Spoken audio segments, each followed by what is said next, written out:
Hi, Sandy. Hi, it's Dave. Hi, it's Kirk. Okay, this morning we've got something a little bit different for Andy, specifically now. But Kirk, you know this band. I'm wearing their T-shirt. It's Pitchshifter. We're checking out today. We're going to be checking out a song called Genius. It's a live performance versus their album one that came off the album, although it sounds very close to it.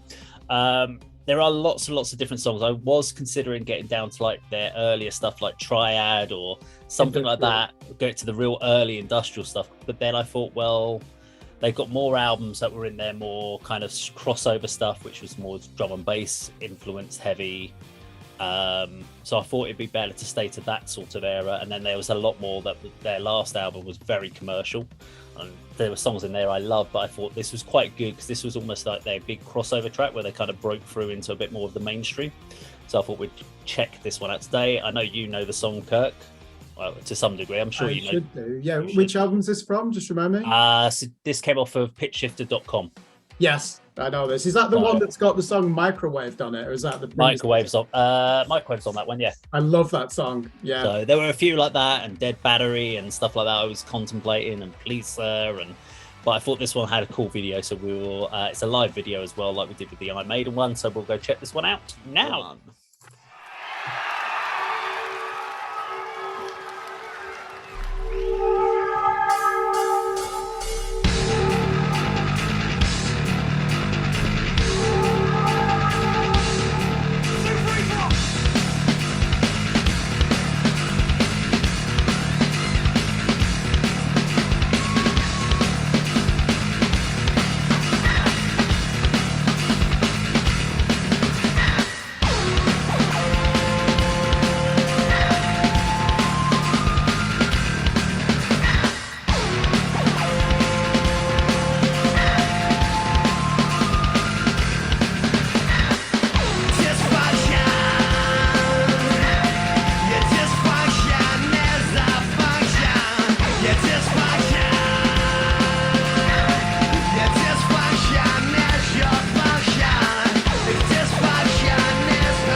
Thank you.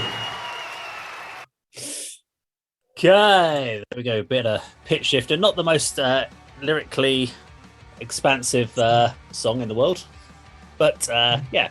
Let's let Andy take the lead on this one, as we both know this track already. Go on, Andy. First time I've ever heard them, if I'm perfectly honest. I do remember the name being bandied about. There's an early earache artist, weren't they, Kirk? I'd imagine. And it, I was well into earache when they first came out. Probably bought most of their releases. I didn't get into this band either because of the name didn't sound particularly metal. Maybe the sort of things I'd read in the magazines that they were sort of more extreme rather than metal, which is why they're on the earache label. I guess this is what you'd term as industrial metal. You can hear, from my eyes, from my ears, the sort of similarities to likes of who's a German band, Rammstein. Rammstein. Okay. And I'm just not really my thing. Although perversely, we did sort of talk recently about Theatre of Tragedy, and the track that I picked was one of their industrial electronica ones. I mean, I thought the vocals were very weak. The bass at the beginning was absolutely brilliant. I love that, and the guitar, the rhythmic interventions of the guitar, all very sparse and sporadic. I think I'd enjoyed the track more if it was more guitar led, but not for me, I'm afraid, David. I know. Mm-hmm. I guess J.S. Clayton is the vocalist, the guy you'd like to sort of meet. And I'm stalking, yeah. Yeah, not more I can add to that, really. I say I enjoyed the bass solo at the beginning. That sounded really good. I thought, this got a good groove. I'm going to like this. And the guitars, when they did come in finally, added to the track, really, but not my genre, not my thing. Wasn't too impressed, unfortunately. Kirk? Yeah, I think I should just say people will be shocked when they hear the early stuff from Pitchshifter, because they were actually on Peaceful Records and did an album called Not Very Imaginative. I do apologise. Yeah. Industrial. No, I think they did. They did go to Earache after that. I'm sure they did. So they were like an industrial version of Napalm Death, if that makes sense. Really extreme. I love that song. Right, what they did in the mid to late 90s was reinvent themselves by taking influences from The Prodigy. They kept that alternative metal groove of Helmet in there as well. And another thing I appreciate now, looking back, is that they really made a point, because MTV2 and heavy music was dominated by bands from just one place, LA. And that was so British. And you said the vocals were weak. I disagree. They weren't. He's really reminding the audience, hey, we are a British band. I remember buying that EP, This Is Not the United Kingdom. I saw them at Leeds in 1999, and what a performance. He was doing headstands. He even threw into the audience these little booklets about what to do, what your rights are if you're arrested by the police. And I was blown away by it. That song, though, has aged really well. It is quintessentially a 90s song, isn't it? Especially, like you said, that Goldie drum and bass beat. That bass line is absolutely fantastic. That is just as much Chemical Brothers as it is Ministry. And there's so much color, and I love that sample that they've got, with that weird space effect at the beginning, that synthesizer. Fantastic. I want to listen to that album now, because I've not heard that song for, I would say, 20 years. You've just shown it to me now, Dave. I just want to stream that album, put it on, microwaved, that song, all the classics. I love that staccato breakdown. It just goes dun dun dun dun dun dun, and then just goes back into it. Classic Helmet. So still a lot of metal in there. Do you know? You could even just call that alternative metal. It's probably not as industrial as you think, because they are really students of when they take a different genre, Pitchshifter, they do it properly. So they're not just thinking in 1996 or 97, drum and bass is popular because of Ronnie Size, Represent, or Goldie. They will go in and listen to the bands in the underground, jungle, listen, all these genres. They really do study it and put it in there. And all right, in thinking, Dave, isn't the guitar player from The Prodigy as well? Wasn't he the live guitar player from The Prodigy? You stole my next topic. Damn you.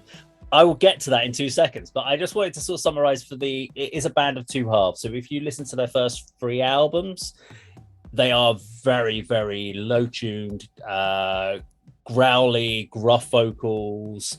Mark Claydon, who's the bass player, did the vocals on the first album. So John basically just did backing on a couple of tracks, but didn't actually do the main vocals. He took over lead vocals on the second album, and he kept it quite low end, quite gruff, like tracks like Triad. And you actually, if you watch the live performance of Triad, you wouldn't guess they're the same band. Looks completely different, sounds different, doesn't have the samples going on in the background. It's like it's like all fucking like Napalm Deathy sort of style. Really extreme, isn't it? It's really extreme, that end. And then what they did was they did a switch. And just before this album, www.pitchshifter.com, Jim Davis from The Prodigy joined the band. Now, one of the questions I had for J.S. Claydon was that a decision that, like, this album, which has Prodigy influences, has even samples that I've heard in Prodigy tracks, was this something that he brought to the band, or were they songs that were written and they brought Jim Davis in afterwards? Or did he have a massive influence in the writing? Because there was a distinct style change on this album that continued afterwards, and the songs became lighter in style, but with the same attitude. So they didn't have as much of like the chuggier guitars, but there was still lots of the dance electronica influences in there as well. Which is why I thought Genius was a good crossover. Vocally, it's very punk, and when you think about Prodigy, you think of Keith Flint. Yes, definitely. And you could see he's almost channeling his inner Keith Flint in this, and so he's trying to be snarly. He's trying to be a little bit aggro in it, and I think that's why they did a vocal change, was because trying to do a full set of that lower end vocals, it was burning his voice out, so he had to go and switch to something that was a bit easier for him to work on. And I think that's why they did the style change on vocals. But I didn't expect on this song, Andy, for you to actually enjoy this one as much, because I did know that this was going to be I thought if I put Triad out there, you would have enjoyed Triad, but it wouldn't have been a true representation of what Pitchshifter is now. And also, I never got into them on the early stuff. I had to work really hard to get into the early stuff. I found it really difficult because I got into them on Descent. Descent, and then I got Pitchshifter.com, and then PSI when that came out later on. So I then went backwards and got Industrialized and Submit and went through all the old ones. And they even did a crossover album with Biohazard, where they did mashups of each other's tracks and stuff. So it was a really interesting kind of time for them. But yeah, Earache was also another one where I kind of got into them on a mixed compilation album from Earache, where they used to put those samplers out with like 15 tracks on, and they were one of the bands that were on there. So that is Pitchshifter and Genius. So before we wrap this one up, I mean, I've got to note a few things during your conversation. So you think I'd like the earlier material? Yeah, definitely. More metal. A lot more metal. Just go check out, as I said, look for the song Triad on YouTube and check that out. And if you like that, then go down to their earlier stuff and see what's going on there. Go for that Peaceful album, Industrial. Industrial's a great track. That very big Napalm Death influence on that. I mean, I'm not going to diss anybody's taste in music, but you haven't really sold it to me when you both mentioned that the Prodigy influence, and they'd use Prodigy samples, and they've got Prodigy sort of what did I write there? I don't know. Prodigy guitarist. Cyberpunk. Guitarist as well. And doing handstands and throwing out leaflets doesn't make you a good vocalist either, I'd say. One thing, Ben, can I just say before we wrap it up, I regret that I didn't buy some of those albums at the time, and I'll tell you why. Because metal, unless you were listening to the European power metal stuff or were aware of black metal, which, let's be honest, in the late 90s, you had to read Terrorizer. Kerrang wouldn't cover extreme metal. And if you didn't know of that publication, you couldn't really discover anything other than new metal and alternative metal. And all these bands, the best of them, were coming from America. And Pitchshifter, I think, deliberately tried to say, look, we can have a scene here. We're going to be unashamedly English in the way that we do this music. We're going to listen to contemporary dance music, but we're still going to be taking that influence from Helmet and that punk, that classic, almost Sex Pistols type snarl. And they probably they deserve more respect. I appreciate what they were trying to do now. One last question for you, Dave. Did they play some of the... At that period, I don't remember them playing any of the earlier extreme stuff. Were they almost embarrassed by it? Or... No, at that point in 2002, they threw in a couple. So Triad was still played live, but that was the only one I can really remember. I know that because they were mainly at that point playing really the Pitchshifter.com album and Descent was kind of in there because they were still only really playing maybe 10 songs live, but even for their headline show. So they had mainly the 2 albums that they were utilizing, and they were pulling maybe a couple of songs off of the old stuff that they could pull across, because obviously he wasn't singing in that vocal style anymore. So they had to be a little bit more careful with it. But they're not embarrassed by the more extreme metal elements in the back catalogue. No, they are really proud of what they did with their early stuff, but they made a decision to change from it. That was just something they wanted to kind of go in a different direction. So there we go, Pitchshifter and Genius. Now, if you like this video, please do subscribe, click the bell icon, like and share, and we'll see you on another video sometime very soon. Take care, bye-bye.